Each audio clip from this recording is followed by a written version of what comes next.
How to deal with rage. I don't know about you, but I deal with rage on a regular basis.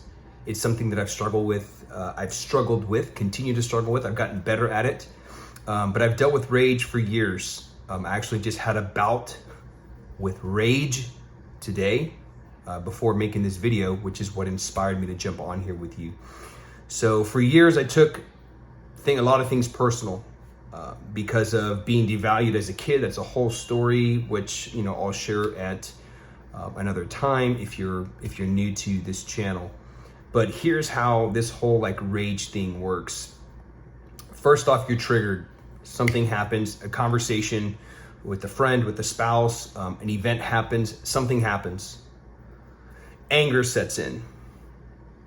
And before you know it, that anger leads to just complete rage. You want to completely destroy something. And here's the thing is, once you get to that rage stage, there's no turning back. There's no turning back until the pillage is over, until you've destroyed the relationships, until you've burned the bridges, until you're satisfied with the amount of pain that you put your wife through, because maybe you feel she deserves it. Who knows? It's never over until you've completely sedated yourself, food, alcohol, porn, you name it. And then once the cloud clears, once the cloud clears, from there, guilt begins to set in. And soon after, shame starts to set in. And from there, you begin to tell yourself a story based on that experience. Okay, and it all starts there. So we have an experience.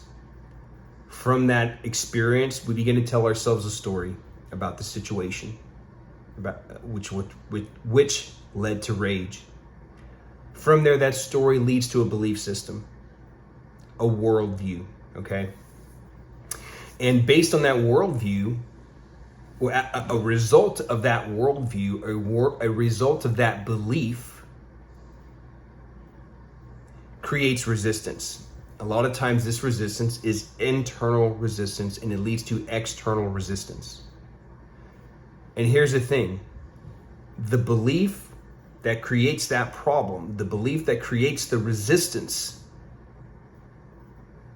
is also keeps you from solving the problem.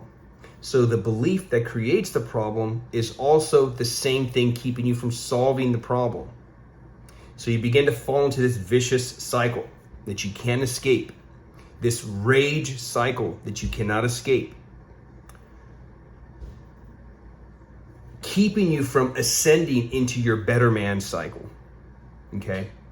And ultimately, this stage of rage sets you on 3 paths. Path number 1 is the depressed path. Path number 2 is the path of ascension. And then path number 3 is a secret path that I'm not going to reveal just yet. Okay? So if you want to know how to overcome rage, then stay tuned into my channel. I will be breaking this up into a few parts and showing you the way to get out of the rage stage, and ultimately how to harness that rage to become a better man, how to harness that rage to step into your power, how to harness that rage to lead your family, lead your community from a place of strength, and not from a place of fear, not from a place of guilt or shame. All right? So stay tuned. I'll be unpacking those paths soon, and appreciate you watching. Peace.